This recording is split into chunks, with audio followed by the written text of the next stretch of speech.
to be streamed. So literally, you're going to be mimicking a single PC setup because it is the simplest way to execute this. Gaming here, maybe you've seen our OBS NDI video, the 2 PC stream setup. If you haven't, it'll be linked right up here. OBS NDI allows you to take a second computer to do the encoding for your streams, which will help maintain performance on the gaming computer. It'll help your streams look better, and it will help you maintain FPS while gaming and streaming.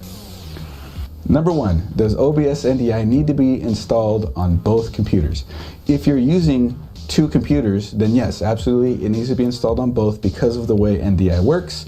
It needs to be sent from one computer and received by the other. The plugin is indeed required for any and all computers involved. We've used it in the 3 PC setup. If you want to check that out, the link will be right up here. Number 2, it's another common question here. Will my mic audio and game audio and all audio in general be transferred over to the second computer?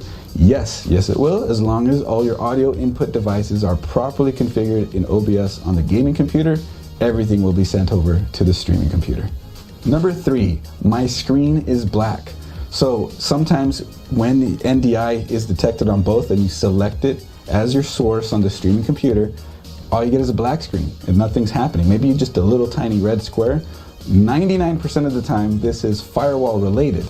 So all you have to do is go into your Windows firewall and allow on both public and private, the OBS, OBS 64, anything OBS related in Windows firewall, allow it through there. An additional note, if your network is configured as public instead of private or work, it will not work with NDI. You have to go and change that. Details on that will be linked in the description. Number 4, can I use my laptop? Honestly, any computer works with this, but yes, you can use your laptop. Now, it's important that it has a gigabit Ethernet port on it because gigabit Ethernet is essentially what is necessary for this. Over Wi-Fi, not recommended, but we'll get into that in another question. Specs for the laptop should at least be a hyper-threading dual core, like an i3, and that will be great for 720p, 30 FPS at the very least. Number 5, can I use Mac or Linux? OBS NDI on the plugin page, as a matter of fact, you just got to click it and have a look. OBS NDI is supported on pretty much all major platforms, Windows, Mac, and Linux. So go ahead and have a look there and download your specific one for what you're using, and it should work. Number 6, I have slow internet. Can I still use this?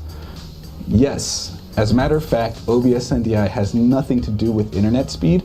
We are talking numbers that sound like it would be for internet speed, but it uses network bandwidth. And network bandwidth is the speed of your stuff, of your computers and your router in between themselves. Is what NDI is using, and as long as everything is gigabit 10, then you'll be in 5. OBS NDI over Wi-Fi is a bandwidth. Recommend be a number. The stream is laggy on the streaming in OBS. This could be chalked up to a few things, but primarily at gigabit time, this issue is only at 100 megabit. This is already used. Only go. That's drop in the bucket in a gigabit. 10. If OBS is still being used on the gaming computer, how is this supposed to improve performance? Won't I still lose FPS in my games? The NDI plugin does not actually engage the encoder in OBS. So X264 encoder is what is highly CPU intensive. And if you've tried streaming and gaming from the same PC, you'll notice that your games and your performance overall can suffer. NDI uses its own codec to send its feed over the network to another computer, and it uses minimal amount of CPU power to do it, in which case you will also lose a minimal amount of FPS in games. It'll be a way better improvement than streaming and gaming on the same computer. Also, your input sources configured in OBS on the gaming PC play a factor, so make sure that any input sources you have, you mark the checkbox that will shut them down when not visible or when you're not using them, and you'll be in good shape. Now for some bonus questions, because as I wrote this, I came up with a couple of other things I wanted to throw in, so here we go. The audio goes out of sync between my mouth and what's being seen on video.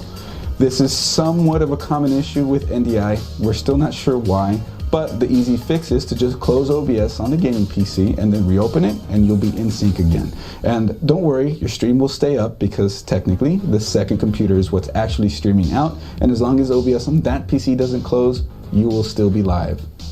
Why do this over NV encoder or Radeon encoder in OBS or programs like SLOBS or Bebo? Long story short, those hardware encoders aren't exactly up to par in terms of visual quality to X264. OBS MDI allows you to use the X264 encoder in OBS off of the streaming PC, so you'll get the max quality for the bit rate, especially you set that 1920 by 1080 in the base canvas. Output